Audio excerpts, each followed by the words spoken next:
Alright, so in this tutorial, I'm gonna show you the best way on how you can free up storage on your iPhone 15. So make sure you watch this tutorial till the end to exactly know what to do. It's very simple, you just need to go to your settings, and then you need to go to general, and then you'll see the option of iPhone storage. Just simply press on that. So right over here, I do have a lot of storage, but if you don't have storage, first up, you gotta see the recommendation. So if it's recommending anything, it's good for you. So it's saying offload unused apps. So what you can do is just enable this if you want to offload unused app, and this will save you a lot of data.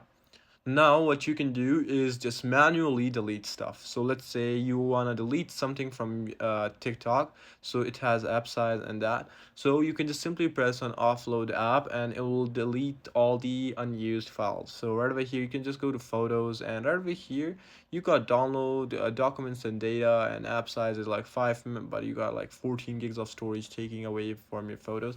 So if you're not using any photos or videos that aren't there, so you can just delete them, and you can pretty much offload all the apps right over here.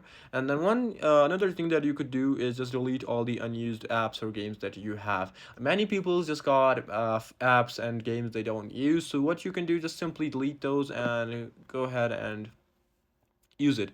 Now what you can do is finally go to hidden apps. So right over here in hidden apps, as you can see, I got like 7 GB. Some people just hide their app and they just forget about it, but if you just look at it, you can just simply offload and get so many storage by just offloading all the apps. And yeah, this is pretty much it on how you can free up storage on your iPhone 15. I hope this really helped you out.